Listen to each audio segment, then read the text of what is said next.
So interestingly, just in the last couple months or so, I've been browsing through some stacks of old magazines that I have up in one of my rec rooms at home, and I've been coming across these old Apple II and Apple IIgs magazines that were the things that I was doing right at the very start when id Software was formed. You know, I had just become sort of a PC programmer right when we were founding id Software, and it's amazing to go back and look at what things were like back then when adding 256 kilobytes to your machine was a big memory upgrade, and when you were counting all the cycles of the 16-bit instructions.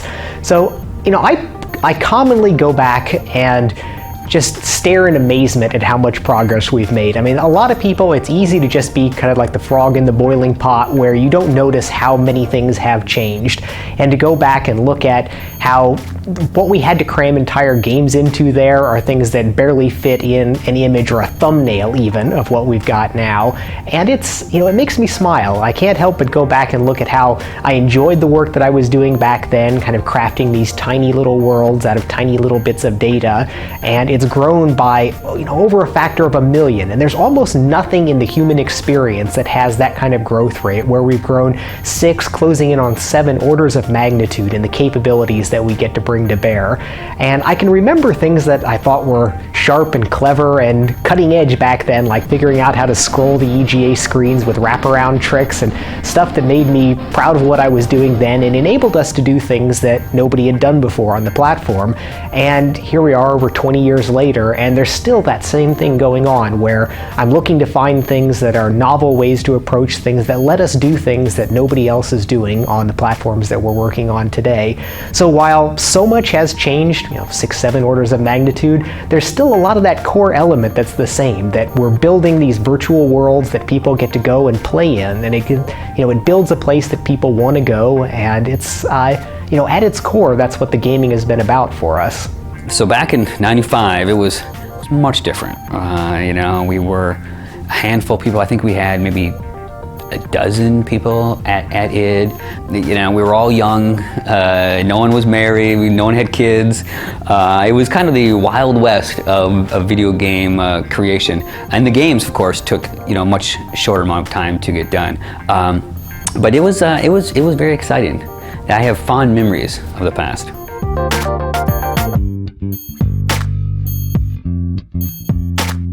It's interesting in that while shareware was very much associated with what we were doing at id at the very beginning, if you got like the original guys there at the very beginning and Electronic Arts came up and said, hey, we want to publish your game, we probably would have jumped all over that.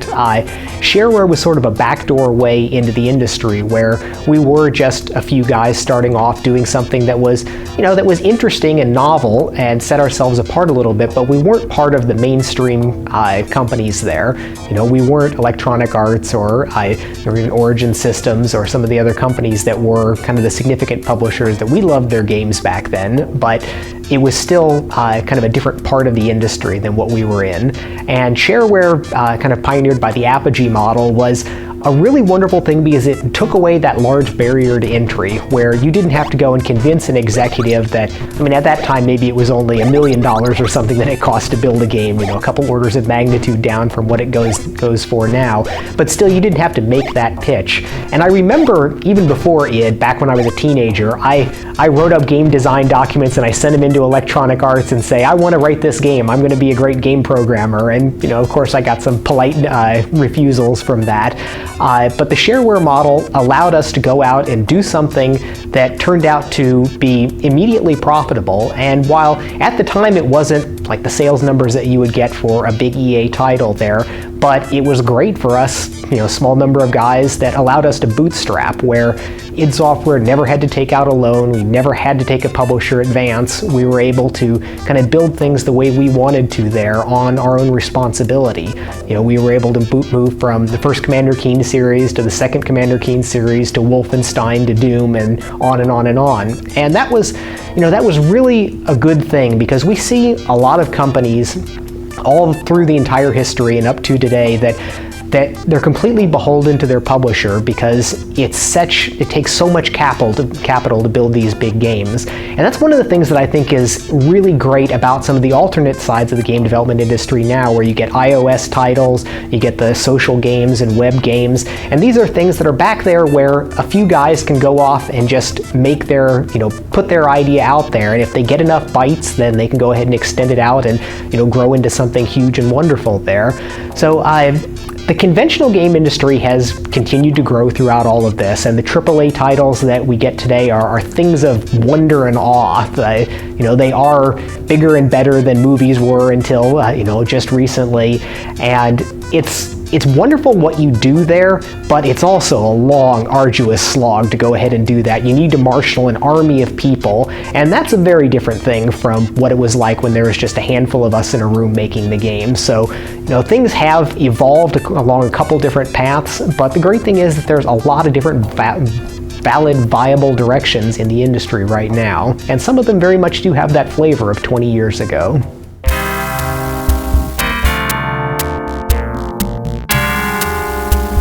So I had been interested in 3D rendering since I was a teenager, trying to do line-drawn graphics on the Apple II, and I had been waiting and pushing for the ability to make games like that. We knew it should be possible. There were the early inklings with Battlezone and iRobot and a few arcade games that sort of showed the baseline aspects of what you could do with the 3D perspective there. And I was just waiting until I could figure out what set of trade-offs coupled with the advancing hardware would allow us to make the first game like that. And of course, we actually had 2 games before Wolfenstein that took the quarter steps along the way there, with Hover Tank, which had flat shaded walls but still sort of put you in that first-person shooter perspective, and then Catacombs 3D, which added the textured walls and began to get the look of Wolfenstein. And Wolfenstein was really a polish pass on what we had developed along those 2 sort of steps along the way. There's no doubt that people would be doing 3D games, and they were doing simulators, and 3D was used for flight simulators and tank simulators and stuff like that, but it always had this connotation of a simulator where it was more for the serious types of things on there.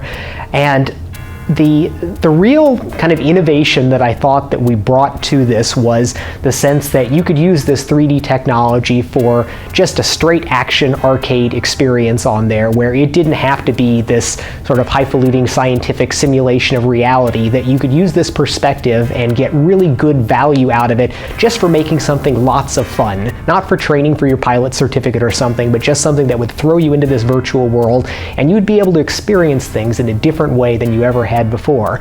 And one of the things that I like to point out is that the early games with Wolfenstein 3D and Catacombs, they used almost exactly the same character AI as a 2D overhead view that I had made called Catacombs, which was basically sort of a gauntlet style game. And what was so interesting is that taking this exact same gameplay, if you look at it from the top down on here, you can clearly see that this is sort of an established top-down shooter, but the change in perspective made all the difference in the world.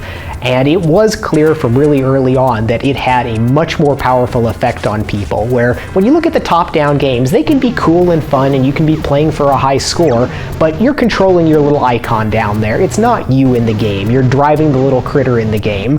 With the 3D first-person games on there, it puts you inside the game. And we had some memorable moments in the development when people would be playtesting the game and there would be the turn around a corner and there was something right in their face and they would literally fall out of their chair. And that was something that probably no other game had provided that level of experience before that. I mean, we're almost inured to it now with what we expect out of games and see out of it, but at that time it really was something different, and we knew that it was going to be important from really early on there. For me personally, the most memorable game from id is Wolfenstein 3D. That's the game that really got me personally hooked into PC gaming. That's before I was even working for the company. I was just a fan at the time, and I remember playing Wolf 3D just obsessively until I literally couldn't play anymore because I'm a little bit affected by motion sickness, and so just going up against every wall, trying to hit spacebar, trying to find the secrets, and getting motion sickness until literally I had to go lay down in the bed for an hour to recover so that I could get up and play the game more.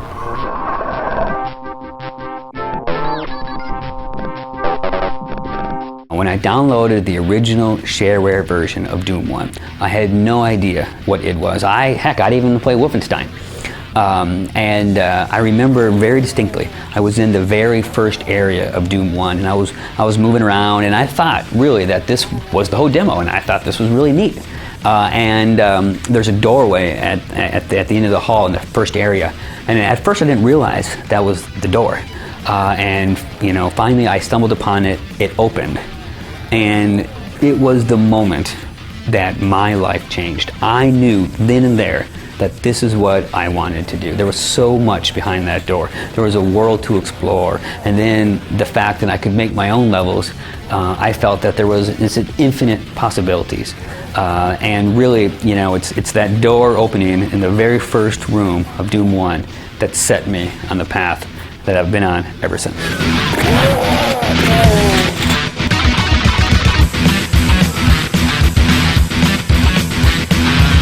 When we moved on to Doom, when we got the additional level of visual fidelity on there, we crossed a very significant threshold where normal people could look at the game and be impressed by it. Because even up through Wolfenstein, games were very much an iconic thing that you had to sort of project yourself into and forgive it its flaws.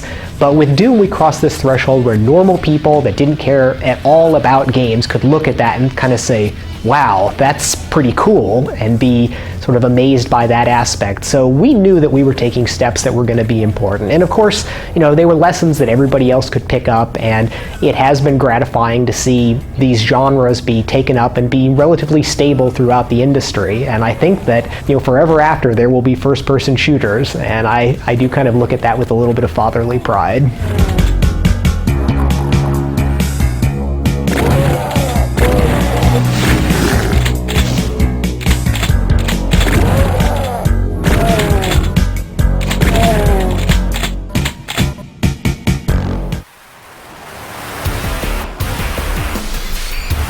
So the aspect of multiplayer was another thing that I had been wanting to push for as long as I'd been able to program. I remember, wiring up the little joypad serial cable that you could hack together on an Apple II. There's the fundamental coolness just to be typing something even on one system and have it transmitted across a wire and showing up on another system. And that was something that you could just tactily feel this was going to be really cool. And I played the early games on CompuServe and playing some of the different things that you could do on there. Even though they might be completely trivial on there, even text interactions and whatnot, you could still see the kernel of what's going to be amazing there. So once we had this 3D world, the whole idea, you've got a virtual world, it's you and the computer in there now, but of course you want to throw additional people in there. That's just the most obvious thing in the world. And we didn't have kind of the time on Wolfenstein, although, if I look back on it, maybe we could have hacked something in on there and still kind of done Deathmatch 0.5 in the Wolfenstein generation of things. With Doom, we knew from the beginning that, okay, we wanted to add lighting, floors, ceilings, freeform geometry on here, and we wanted to add multiplayer.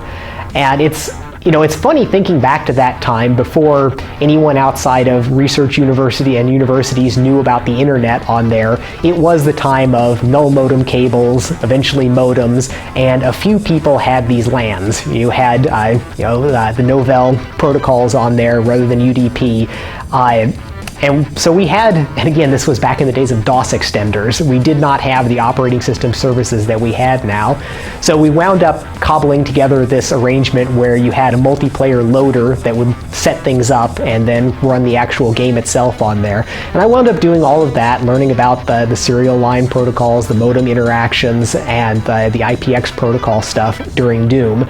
And I do clearly remember the first time that I barely got things working on there, where I had the two computers and I'm kind of tapping the forward and backwards on one of them and watching the guy go back and forth. You turn over, you shoot the other guy, you fall down, your head's on the ground in Doom, but you still see his feet walking back and forth in front of you, taunting you. And it was a magical moment where it was clear that, oh, this is going to be so much fun. This is going to be great. And when we extended that in Quake to include UDP protocol, which allowed it to run almost by accident at the beginning over the internet. We did not have any real intentions of making internet play I didn't think that it would be significant at the beginning because so few people had kind of viable connections, but there were people that could start it up. We intended the UDP for play over a LAN, but you could start a game initially over the internet, and that did have its own sort of frisson of coolness there where, okay, that guy's in California, he's not in the office across the way from me there. And that did lead me to go ahead and put quite a bit of technical development into what became Quake World, and we rolled into a lot of the future projects there. But those were also some of the very fundamentally cool moments.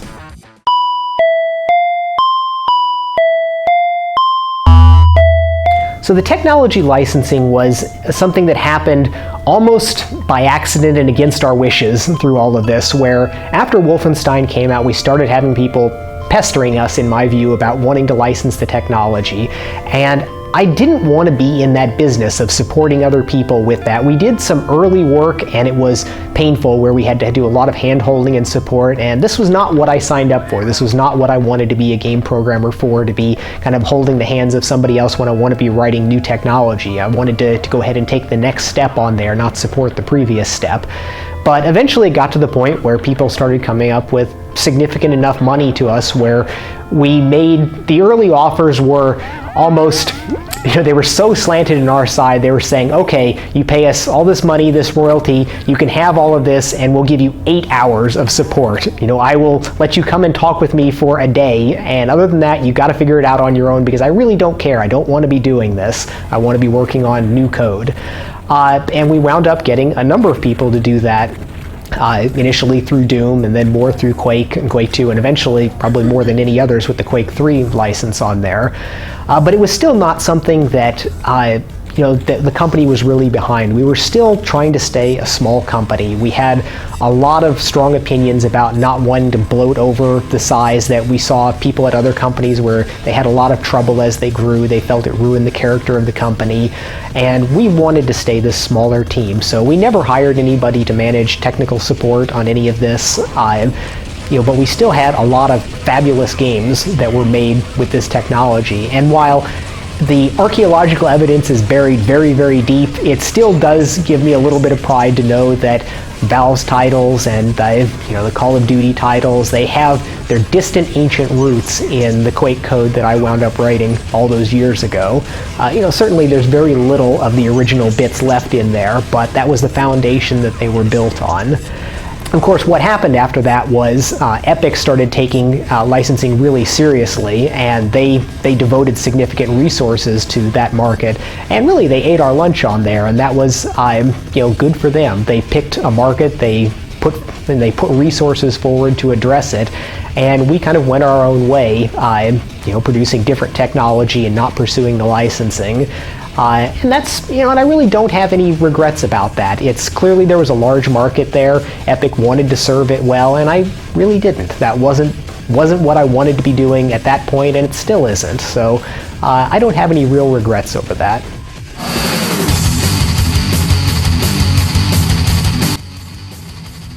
So id Software every year has QuakeCon, and it is our big thank you party to our fans. And let me tell you, we have the best fans. QuakeCon has been around since '96, and one little neat bit of trivia about QuakeCon is that of every single id Software employee, I'm the only one that's been to every single QuakeCon. Even John Carmack missed one QuakeCon 1 year.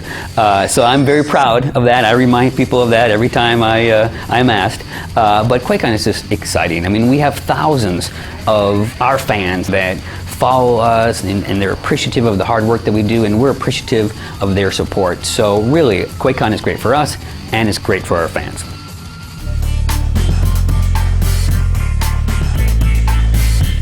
To isolate the most important accomplishment of the company into one thing is a tough thing for me, because I kind of go back into the Wayback Machine and I think more of like milestones across the years. And I think if there's anything that the company is like known for is really sort of advancing the technology for games and sort of leading by example along that, and then having the industry follow behind us. So maybe it's not one specific thing, but just sort of the notoriety of being able to do that and repeat it time and time again, I think probably is, if anything, is the hallmark of the company. Well, one of the great things about id Software is that we are not afraid to take risks. In every game that we've made, people have always asked us, why are you doing X, Y, and Z? And probably one of the greatest examples of that is during development of Quake 3. Quake 3 was the first game that required a graphics card, not a software renderer, and people at the time thought, this is crazy. Not everyone has these fancy cards. You guys are so cutting edge. But it was hugely successful, and it paved the way for every game after that. Even the jump between Doom and Quake, people thought it was very risky to go to a truly 3D world, and between Quake 3 and Doom 3 with the new paradigm of low poly, high poly models. So every game that we've done, people have always asked us, ooh, that's a risk. And even in our newest game, Rage, is much different than we've done in the past, and people have said, ooh, that's a risk. But for us, our risks always pay off.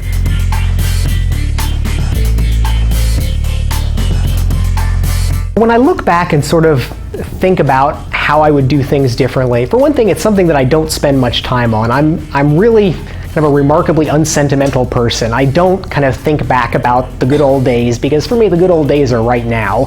But when I have to take, usually it's either an interviewer asking me a question about it, or in a case like with the mobile development where I got to work on these low power devices before the iPhones, when we're talking Java and Brew, and I got to kind of go revisit the technologies that I did 15 years ago on there. And it was great because I could go through and say, clearly anything I did then I can do a much better job at now. I'm a better programmer, I've got more scope, I'm wiser about the decisions that I make, and I can just go do a better job. So sure, anything that I did back then, I could do a better job now if I could transport myself back there. But it's also important to recognize that if we take a title like Doom, there was nothing that could be done to that would have made a large difference in the impact that it had. It really did sort of max out the impact that a title could have there. And while I could go back, I could make the graphics, 30% faster and allow these features that we didn't have there, and we could add new things to it, and the later levels would look better, it wouldn't have mattered. It would have been, here's a onesie twosie percentage difference in there. It was kind of a maxed out experience. I could make more substantial changes in some of the later games that could have, once we started getting real competition and we weren't just sort of standing alone way out ahead of everybody, there's things that I would change in the different titles to make them more competitive in various ways and to address things that different people did. But I don't look back at saying we made any huge blunders in anything. We picked some paths, we could have picked other paths that might have led to better outcomes, but given where we ended up, I have no regrets about any of those.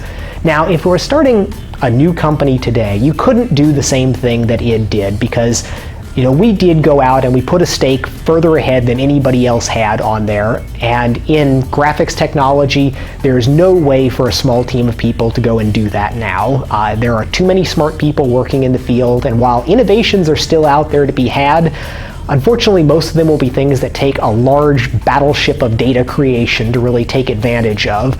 So I don't think there's the opportunity for a smart young graphics programmer to go out and expect to found a new company by himself with his two best friends or something and have a similar trajectory to id. But on the other hand, there are probably even better opportunities in what we've got with mobile and social gaming and web games, and these are opportunities that just didn't exist back then. And the kind of the frictionless markets that you get with a lot of these things like the App Store, you don't have to be a business person to go set this up. You can just be a developer. You don't need your biz guy on there. You can go fill out the forms yourself and get it going. And the capabilities that we've got with like cloud computing to be able to set up massive multiplayer systems on there, and the success that many companies have there. I mean, it's worthwhile to make sure that you kind of recognize that a lot of the little companies doing social games may be dwarfing id Software in a lot of different aspects, and that's wonderful. I think that there are great opportunities. It is not there probably was a time, maybe 10 years ago, when it was grim to be a new entrant into the marketplace, where you had to, beg a contract from somebody to sort of get your foot into the door, and you didn't have this great growth path to going off onto your own and building new systems, and you had to kind of do what the big publishers wanted you to do there. And we have a lot of opportunities now that didn't exist then. So it was great in the early shareware days. There was probably a dip where the independent developers were really in a bit of a pinch, but now they have opportunities that they never had before. And we've already seen companies that just came out of nowhere and have been bigger successes than id Software. And again, it's great.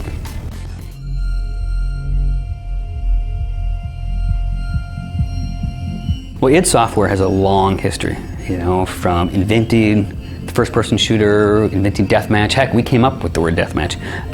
To Quake, which I believe was more influential to the industry than even Doom was, with the multiplayer architecture and the client-server architecture as well. And then our engines. The Quake 3 engine has powered some of the biggest games in the industry. And throughout all this time, we've of course changed and evolved, but we've kept, the spirit of id intact. We are small. We try to keep a very, small attitude. Yes, we're growing in size, but it's the attitude and the personality. The guys in the core, the center of the company. We've been together for so long, and we know how to work well together. And we've had successes and some things that haven't gone as well, but we've always made AAA products. We always innovate, and now as we turn this corner away from the hardcore PC group to a more broad-based market with developing for the consoles, but staying true to the PC. I want people that have never played an id Software game to play Rage, our newest game. We have millions of people that, may not have had, top-end PC hardware in the past that have an Xbox, that have a PS3. And those are the people that we are looking to become new fans. I think one of the things that sort of I've seen that's been just as amazing to see what, John Carmack has done from generation to generation, engine to game is his ability to adapt to a multi-platform development environment from purely focused on the PC has been something to where he's done with sort of equal ease and intelligence and brilliance in terms of what we can show on the PS3, 360, as well as the PC, and have all those games use the same technology, the same art across all the different platforms. And when you buy Rage, you're just buying Rage. You're not buying the good version on platform A, and it's the weaker version on whatever the other platform is. And for me, that's being able to maintain that going forward, that technology advantage, and still be able to deliver across the platforms, that's going to be a critical success point for us. We finally made the decision several years ago that we needed to grow the company to handle multiple projects at once, that we needed to have this pipeline effect where we could have Rage and Doom 4 going, and eventually a Quake and a Wolfenstein, and doing those internally rather than having them done by other teams that, guys that we like, that we think do pretty good jobs on things, but they're not here, they're not id, they're not the people that originally created these things. So we had made this decision to start growing the company. We started staffing up for Rage, and then we wound up with the offer to become part of the ZeniMax family. It was unexpected at the time. We were really kind of like, ZeniMax? Who are they? It's like, okay, Bethesda we know, but we didn't really have this sense of the larger parent company there. But it's been over a year now since the acquisition, and it's been really great. As we were growing as a private company, even though all I wanted to do was sit down and program, as the president and technical director, there was this responsibility, this burden to say, okay, we need to be having our board of directors meetings, we need to be doing strategic planning, we have 90 employees or something, we need to be looking out for all of them and doing this. And it was drawing me somewhat away from the work that I really wanted to be doing. But in this, this last year, we have other people looking at all of those issues. We've got all of these partner companies that are sisters in the organization, and it's been really great for me. I've been able to concentrate on the things that I want to do, but being a part of the larger family has been it's been neat in a way that I wouldn't have really expected, where it had always been when we were one product at a time, it was id against the world, and the world is really big, and no matter who you are and what you're doing, it starts to feel a little bit overwhelming there.